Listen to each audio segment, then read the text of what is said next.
Хөтөлбөрийг сонгон үзэж байгаа үзэгч та бүхэндээ баярлалаа. Манай хөтөлбөр зочны ярилцлагынхаа цагаар үргэлжлээ та бүхэн студиэс шууд хүрэх гэж байна. Ингээд энэ өглөө бидний урилгаар Монгол Улсын их сургуулийн Аз судлалын тэнхимийн эрхлэгч их шиг студид иржээ. Танд өглөөний мэндийг хүргэе. Өглөөний мэнд хүргэе. Урилга авч ирсэнд маш их баярлалаа. За 7 хоног болгоны даваа гарагт бид орон судлалын талаар сонгож тухайн улсын ажил амьдрал тэр бүр хүмүүсийн мэддэггүй бас хүмүүсийн сургамж авах талаас нь мэдээллийг өгөхийг зордгоо. Энэ өглөө бидний сонгоо авсан улс бол манай урд хуршруулах бүгд найрамдах Хятад ард улс юм аа. Тэгэхээр хүмүүс их мэднэ. Хил залгадаг. Хөрш орон гэдгээрээ гэвч яг тухайн улсад очиод амьдарч ажилласан хүмүүс бас нэг өөрөөр ярьдаг тий. Тэгэхээр өнөөдөр бид 3 чиглэлээр мэдээллийг та бүхэнд хүргэхээр бэлтгэсэн. Хамгийн ихэнд бид Хятад улсад очиж ажиллаж амьдардаг хүмүүсийн хамгийн түрүүнд сурах шаардлагатай. Магадгүй бүгд найрамд Хятад ард улсын иргэдийн гайхшруулдаг дэлхийд өөрсдөө хүлээн зөвшөөрүүлж чадсан зүйл бол шаргуу хөдөлмөр юм болов. Тэгэхээр тэр хүмүүсийн хөдөлмөрч зан чанар хаанаас угшилтай вэ? Яаж бүгд найрамд Хятад ард улсын иргэд тийм их шаргуу ажиллаж өөрсдийнхөө төлөө хөдөлмөрлөж чаддгийм бэ? Энэ магадгүй хүүхэд ахуй цагаас нь хүмүүжлээс нь эхлэлтэй болов гэж бодож байна. Тий, ер нь бол та яг зөв ойлгож байна. Хятадын ард түмэн бол хөдөлмөрч гэдэг хүн болгон мэддэг. Гэхдээ яагаад хөдөлмөрч болдог вэ? Тэрийг яаж суулгадаг вэ? Оюун ухаанд гэдэг тэр юм бол маш чухал байдаг. Тэгэхээр ер нь бол Хятадын хүрээний соёл гэж байдаг. Тэр соёл бол күнзийн суртлыг хүн болгон бол дагаж мөрддөг ийм нэг уламжлалтай. Тэгээд бага насны хүүхдүүдийг бол ер нь бол цэцэрлэг бага сургуулиас эхлээд оюун санааны хувьд бол бэлддэг гэж ойлгож байна. Тэгээд бага насны хүүхдүүд багаас эхлээд юм цээжлээд эхэлдэг. Тэгээд хүүхд бол зүгээр юм цээжилж чадна. Гэхдээ тэр нь юу вэ гэдгийг бол тухайн үедээ бол ухамсарлах тийм хэмжээнд бол биш байдаг. Гэхдээ Хятад бол 3 улсын судар гэдэг тийм 3 үсгтэй тий нэг мөрөндөө 3 үсгтэй ийм содрыг бол бага хүүхдүүд цээжлүүлээд эхэлдэг. Тэгээ тэрийг бол цээжлэхэд өөрөө тэр их хөөрхөн ая дантай цоглохтой. Тэгээ хүүхдүүд тэр нөгөө сурахад бол эвтэйхэн байдаг байна л да. Тэгээд цээжлээд л явааддаг. Тэгээ цээжилчдэг, дороо цээжилдэг, их хөөрхөн уншдаг. Тэгээ тэрэн доторх агуулга нь юу вэ гэгээд үзэхээр их сонин манай монголчуудын цаасан шууганы үлгээр те оюун дэлхүүр сургаалтай ижилхэн тийм сургаал тэр дотор явж байгаа. Тэгээд тэр дотор хөдөлмөрлөх бол те шаргуу хөдөлмөрлөх бол чамд бол сайхан амьдрах чинь туслаа гэсэн тэр санаа бол тэр дотор яваад байна гэсэн. Тийм мөн тан улсын яруу найргийг бол бага ангийн хүүхдүүд бол цээжлээддэг. Тэрэн дотор мөн цаагаараа юм яруу найраг мөртлөө тэр дотор мөн юм сэтгэлгээний сайхан юм гэгээлэг юмнуудыг бол өгөөддөг гэсэн. Тэгээд ингээд юу яасан багаас ингээд цээжилсэн хүүхдүүд чинь дунд сургуульд ороод ирэхээр багш нь тэрийг тайлбарладаг. Утга агуулга. Тий, утга агуулгыг тайлбарлаж байгаа. Тэгээд аяндаа нөгөө ахлах анги юм уу дээд сургуульд ороод ирэхээр өөрийнх нь амьдралд нь нөгөө сургаалууд нь яг мөрдлөг болоод ингээд хэвшээд эхэлдэг. Иймэрхүү маягаар Хятад хүмүүс бол тэр хөдөлмөрлөх, шаргуу хөдөлмөрлөх ёстой гэсэн юм энэ бол бүр уламжлалтай авах нь шүү дээ. Олон мянган жилийн өмнөөс тийм. Тэгчээд одоогийн энэ засаг захиргаа төрөөс нь бол ер нь бол шудраг хөдөлмөрлөх ёстой, шаргуу хөдөлмөрлөх бол Хятадын ард түмний цаашдаа хувь хүн ч гэсэн те өсөж дэвжих ер нь бол бүх талаар бол хөгжих чинь энэ чиний гол амь зуулах чинь энэ шүү гэдгийг бол бас банк чиглүүлж идэг. Тэгээ тэрийг болохоор бас сэтгэлгээний хувьд бол юу гэмдэ нэг хэвэн байлгаад идэггүй. Захих хэмжээнд бол юу яадаг шинчлээд өдөөлт гэдэг юм тийм сэтлийг бол банк хийж өгöd явааддаг. Тийм нэг онцлогтой. Ард түмэн нь хөдөлмөрч байгаа болоод ч тэр улс их орны хөгжлийн хүртэл илүү хурдцтай явагддаг мэт. Дэлхийд дээрх хамгийн их хүн амтай орн шүү дээ. Гэтэл тэр их хүн амтай орон хэрнээсээ хүн болгон ажиллаж хөдөлмөрлөж болж байна гэдэг бол тэр нийгмийн асуудлыг шийдээд өгч гсэн. Дээрээс нь хүмүүс хөдөлмөрлөж амжилтанд хүрнэ гэдэг ойлголтыг бүр маш сайн толгой тархиндаа суулгаад авчихсан байна гэсэн үг шүү дээ. Тэгдэг гэсэн үг тий. Тэгээд хөдөлмөрийн сайжруудыг жил болгон шалгаруулж Ши Жинпин дараа нь бол энэ шагналыг өгчээдэг. Тэгээ тэр бол манай ахантай харьцуулах юм бол нодон авч байгаатай ижилхэн ийм одон зүгээд идэггүй. Гэхдээ тэнд бол чи үнэхээр гавшгаач хүн шүү, чи үнэхээр одоо энэ салбартаа бол тэргүүлэгч хүн шүү гэдэг имийг бол тэр хүн хэрвээ одоо тэрний төлөө зорж ажилдаг гэх юм уу. А тэр нь болохоор ерөнхийдөө бол энэ ажил хөдөлмөрийн хамгийн гол юм нь бол чи хөдөлмөрснөөрөө аз жаргалтай байна шүү гэдэг имийг бол яхахгүй хэлж өгдөг.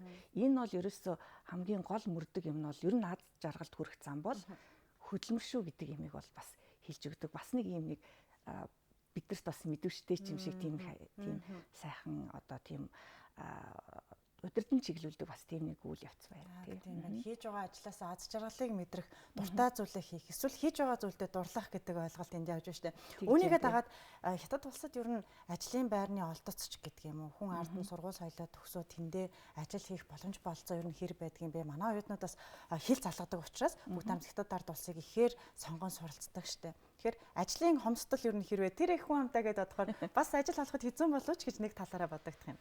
Ер нь бол ажлын байрны одоо эрэлт бол нийлүүлэлт хоёр бас хятад улсын хувьд бол тийм амар биш юм шиг байна. Гэлээ гэхдээ хэрвээ одоо маш шоргуу хөдөлмөрлж сурсныхаа хүчинд дээд боловсрал эзэмших юм бол тэр хүнд бол харьцангуй одоо бос хүмүүсээс илүү ажлын байрны нөхцөл боломж бол олддог. Тэгээ одоо дээд сургууль төгссөний дараа өөрийнх нь одоо тэр яг өөрийнх нь оршин суудаг нутаг оронд нь тухайн ажлын байр байхгүй байлаа гэхэд бүх хятад улстай хаана ажлын байр вэ гэдэг тэр юм нь бол ерөнхийдөө одоо нөгөө сүлжээгээр мэддэг гэсэн үг шүү. Тэгээд ер нь бол хятад улс бодлогоороо бол хүн амыг бол одоо шилжүүлэх, нүүлгэн шилжүүлэх гэх юм уу одоо ийм нөгөө холих юм бодлого явуулааддаг. Тэр нь ямар учиртай юм бэ? Тэгэхээр тэр бас их сонирхолтой одоо нэг орон нутагт юм уу нэг одоо үндэстний одоо соёл зан зайшил сайн юм байгаа шүү дээ. Тэгэхээр нөгөө нэг үндэстэнтэй ингээд нийлүүлэн харилцаа үүсгэн гэдэг бол бас тэр нөгөө хүмүүсийг одоо шин юм сурах, бие биенээсээ суралцах боломжийг олгочтой. Зогсонг байдлаас нь бас гаргаж байгаа. Тэгээ дээрэс нь энэ бол бас нөгөө цус ойлгоч бас тийм бодлого байхыг үүсэхгүй. Ер нь бол ингээд үндэснээ бол байнга ингэж сэргээх тэр нэг юм сонин бодлого бас яваад байдаг. Тэр одоо байнгын шилжилт хөдөлгөөн бол явж идэг тийм. Альва нэг улс орны хөгжлийг яриад эхлэхээр айл гэрийн тулгуур иргэн хувь хүн болгоныг яриад эхлэнэ. Бид ярилцлагынхаа ихэнд хэлсэн бүр хүүхэд давхуу цагаас нь эхлээд л одоо тэр 3 мөртөөр эхлүүлээд л ингээл цэжлүүлээд суулгаж яана гэд. Ер нь боловсролын системийг хоёлаа онцлбол бүгд хятад ард улсад одоо эхний 9 жил нь заавал суралцах ёстой ч гэдэг юм уу те. Ер нь ямар шат дараалтаагаар суралцдгийг аль мэрэгчлийг илүү сонгон суралцдаг гэдэг тоо статистик байдгийн болов ер нь хүн ард нь боловсрал эзэмших гэдгийг юу гэж ойлгодог юм болов? Тэгээ ер нь бол албан боловсролын тогтолцоотой. Тэгэхээр ер нь бол эхний 9 жил нь бол зайлшгүй сурах хэрэгтэй. Өөрөөр хэлбэл дунд сургуулийг бол бүх хүмүүс бол одоо дунд сургуулийн боловсралтай байх хэрэгтэй гэсэн ийм зарчимтай. Тэгээ мэдээж одоо манай эсэлтийн ерөнхий шалгалтчиг ийм одоо хятад орон даяар бол ийм ерөнхий шалгалт бол явдаг. Тэгэхээр тэр ерөнхий шалгалтанд дээд оноо авсан хүүхдүүд бол мэдээж хамгийн сайн сургуулиуд руу орох юм боломж нь бол нэгддэг. Гэхдээ тэр бол маш өндөр шалгууртай, маш их өрсөлдөөнтэй. Тэгээд тэрийг даваад орж ирсэн хүүхд бол одоо үнэхээр сайн шигшигдсэн хүүхдүүд л тэр дээд сургуулиудад орно шүү дээ.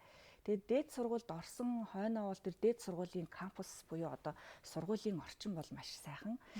Тэгээд тэр орчин дотроо бол хүүхдүүдийг одоо яг нөгөө өв тэгш боловсруулах ийм одоо цогц систем байна уу тий? Байна тий. Тэгэхээр тэр нь юу вэ гэхээр чи хамгийн гол нь бол сурах хэрэгтэй.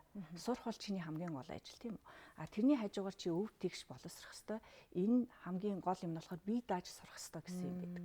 Тэгэхээр бие дааж сурахын тулд жишээлбэл би одоо Бээжин хотод тэр одоо өөрийнхөө сурч байгаа сургуулийн маш ойрхон амьдран суудаг байлаа ч гэсэн чи оюутны байранд дотор байранд амьдрах хэрэгтэй. Тэгжээч нөгөө бусад оюутнтайгаа одоо нөгөө хамтаж те одоо тим юмд бол суралцдаг. Яагтвэл орчин үед бол хятадын одоо гэр бүлүүд бол дан нэг хүүхэдтэй байж штэ. Тэгээд ер нь бол дандаа ингээд нэг юм юу гэдгийг эцэг эхийн хайранд одоо бөмбөрч өссөн ийм хүүхдүүд байгаа.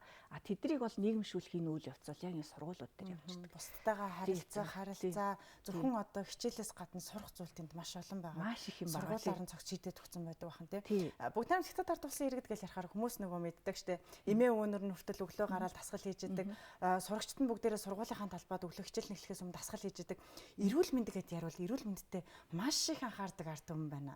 Тэгэхээр энэ талаар нь онцлол яаж энэ эрүүл мэндийн боловсролыг хүн нэг бүрт ингэж бас суулгаж чадваа.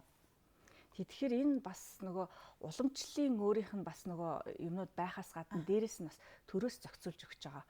Тэгээд одоо ер нь бол хят хүмүүсийн өглөөнөөс орой хүртэлх ерөнхий нөгөө нэг юм өдрийн юу бол тодорхой штэ. Өглөө 5 цагийн орчим гараад ингээд дасгал хөдөлгөөн хийдэг, хийн дасгалаа хийн тийм үү. Тэгээд нэг 2 цаг орчим тэнд дасгал хөдөлгөөн хийнгээ нөгөө найзуудтайгаа уулзаа тий. Ингээд нэг тэрүүхэн тэнд нэг орчин. Тэгээ буцаж ирээд өглөөний цайгаа уулаа гэхэд өглөөний цай нь бол бас нөгөө эрүүл буурцгийн одоо шар буурцгаар хийсэн ундаа байх жишээтэй өндөг тэгээд зутан тий идээд тэгээд ингээд сайхан үдээс өмнөийг бол ирч хүчтэй эхлүүлж. Тэгээд өдөр болохоор өдрийн хоол идсний дараа заавал алхдаг. За хоолоо шингээж юм. Хоолоо шингээж юм. Бас дуг хийдэг. Энэ айгүй чухал гэж би боддог. Яг тэгвэл тэр дуг хийх явдал бол хүнийг бол тодорхой хэмжээний зүрх судасны өвчнөөс хамгаалах, биеийг амраах юм тийм юу явж байгаа. Тэгээд тэр өдрийн амралтыг бол нэлээд урт тавьж өгд юм байл.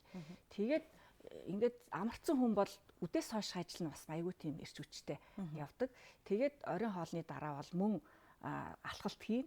Алхалт ихтэй бас нэг сони юм хэлэхэд бол ингээд тойроод алхаад байдаг айгүй том талбайг цэцэрлэг дүрэлэндээ ч юм уу. Гэхдээ тэр нөгөө нар буруу тойрч алхаад идэв юм бэлээ. Тэр нь бас учиртай гэж зүгээр сонссон тий. За тэгээд орой бол бүжиг таанц хийх байдаг тий. Тэр одоо нөгөө цэвэр агаартай сайхан юм талбайнууд байдаг, ногоон байгууламж тэр дотроо бол бүжиг хийгээд эсвэл одоо нөгөө хөгжим тоглолтог юм жижигхэн хамтлагууд энэ тэр би ер нь бол айгүй тийм их тийм бүтээлч сайхан амьдардаг арт түмэн гэж хэлээ. Таны яриаг ингээд сонсохоор өглөөс сэрхээс ихсүүлээд орой гүн нойронд автах хүртэл байнгын хөдөлгөөн хийдэг арт түмэн байх нь тий. Тэгэхээр өнөөдөр бид бүгд найрамд Хятад ард улсын хүн болгон мэддэг мэдээллийг онцлохыг хүссэнгүү те илүү эрүүл амьдарцгаая, боловсролтой анхаарцгаая, шаргуу хөдөлмөрч байцгаая гэсэн энэ одоо зөвлөгөөг үзэгчтэй хүргэж за энэ улсын талаар мэдээллийг тань нэмсэн болов мэдлэгийг тань нэмсэн болов гэж найдаж байна. Тэгэд бидний ярилцах цаг дууссан байна. Энэ өглөө бидний урилгыг аваад студид маань ирээд үзэгчтэд хэрэгтэй сайхан зөвлөгөө мэдээлэл өгсөн танд маш их баярлалаа. Ажилд нь амжилт хүсье. Баярлалаа. Урьсан тоош их баярлалаа. Та бүхний ажилд амжилт хүсье. За баярлалаа. Өнөөдөр Монгол Улсын их сургуулийн Аз судлалын тэнхимийн эрхлэгч их шиг ирж ярилцлаа. За одоо харин үргэлжлүүлээд бид бүгд найрамд Хятад ард улстай холбоотой бэлтгэсэн нэгэн сурвалжлагыг хүргэх гэж байна. За Хятад улс бол цайны их агуу соёлтой ард түмэн гэдгийг хүн нэг болгон мэдэх болов. Тэгвэл бид үргэлжлүүлээд 4700 гаруй жилийн өмнө Хятадд хэрэглэж эхэлсэн ногоон цайны талаар бэлтгэсэн сурвалжлагыг хөтөлбөрийнхаа энэ хэсэгт багтаалаа.